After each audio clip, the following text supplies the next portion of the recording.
In the wilderness, during the journey of the Israelites from Egypt to the Promised Land, there arose a significant and dramatic challenge to the leadership of Moses and Aaron.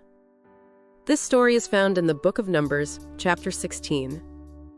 Korah, the son of Izhar, the son of Kohath, the son of Levi, along with Dathan and Abiram, the sons of Eliab, and On, the son of Peleth, sons of Reuben, took men and rose up against Moses. They were not alone. They were joined by 250 princes of the assembly, famous in the congregation, men of renown. These leaders confronted Moses and Aaron with accusations. And they gathered themselves together against Moses and against Aaron, and said unto them, Ye take too much upon you, seeing all the congregation are holy, every one of them, and the Lord is among them. Wherefore then lift ye up yourselves above the congregation of the Lord. Numbers chapter 16, verse 3. When Moses heard their accusations, he fell upon his face in a gesture of humility and supplication to God. He then proposed a divine test to determine whom the Lord had chosen. And when Moses heard it, he fell upon his face. And he spake unto Korah and unto all his company, saying, Even tomorrow the Lord will show who are his, and who is holy, and will cause him to come near unto him. Even him whom he hath chosen will he cause to come near unto him.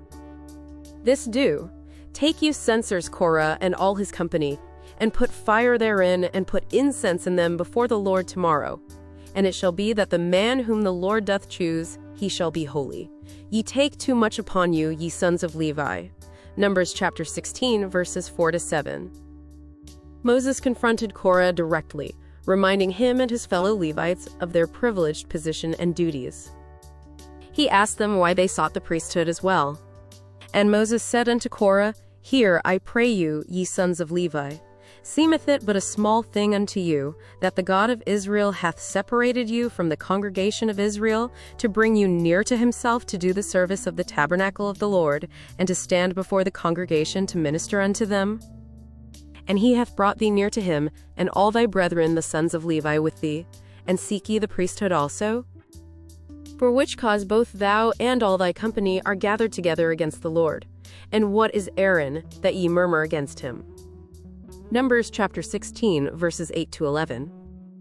Moses then summoned Dathan and Abiram, but they refused to come, defiantly accusing Moses of failing to bring them into a land of milk and honey and questioning his leadership. And Moses sent to call Dathan and Abiram, the sons of Eliab, which said, We will not come up. Is it a small thing that thou hast brought us up out of a land that floweth with milk and honey, to kill us in the wilderness, except thou make thyself altogether a prince over us? Moreover, thou hast not brought us into a land that floweth with milk and honey, or given us inheritance of fields and vineyards. Wilt thou put out the eyes of these men? We will not come up. Numbers chapter 16, verses 12-14. Moses, deeply troubled by their defiance, prayed to the Lord, asking him not to respect their offering. The next day, Korah assembled his followers, each with a censer, at the entrance of the tabernacle. Moses and Aaron stood there as well, and the glory of the Lord appeared to all the congregation. And Korah gathered all the congregation against them unto the door of the tabernacle of the congregation, and the glory of the Lord appeared unto all the congregation. And the Lord spake unto Moses and unto Aaron, saying, Separate yourselves from among this congregation, that I may consume them in a moment. And they fell upon their faces and said, O God, the God of the spirits of all flesh, shall one man sin, and wilt thou be wroth with all the congregation? Numbers chapter 16, verses 19-22. God instructed Moses to tell the congregation to move away from the tents of Korah, Dathan, and Abiram. Moses conveyed God's warning to the people, urging them to distance themselves from the rebels and their possessions. Speak unto the congregation, saying, Get you up from about the tabernacle of Korah, Dathan, and Abiram. And Moses rose up, and went unto Dathan and Abiram, and the elders of Israel followed him. And he spake unto the congregation, saying, Depart, I pray you, from the tents of these wicked men, and touch nothing of theirs, lest ye be consumed in all their sins. Numbers chapter 16, verses 24-26. Image: Moses warning the people to move away from the tents of the rebels.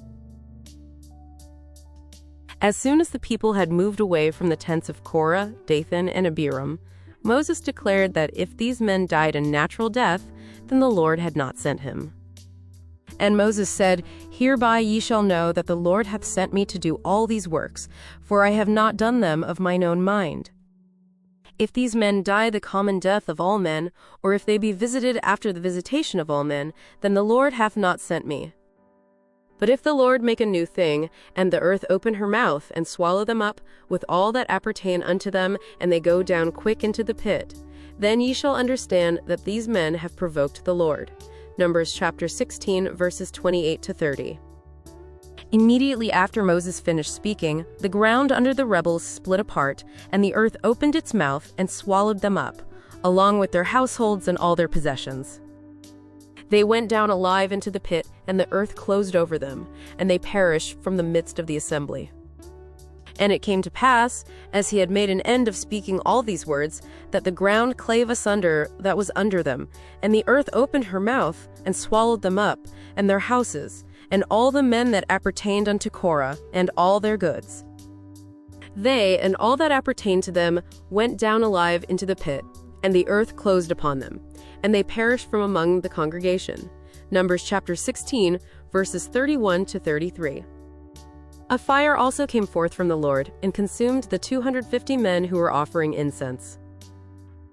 And there came out a fire from the Lord, and consumed the 250 men that offered incense. Numbers chapter 16, verse 35.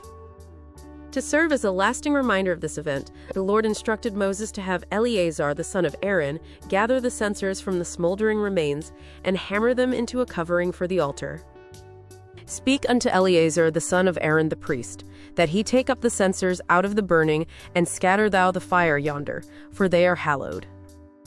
The censers of these sinners against their own souls, let them make them broad plates for a covering of the altar, for they offered them before the Lord.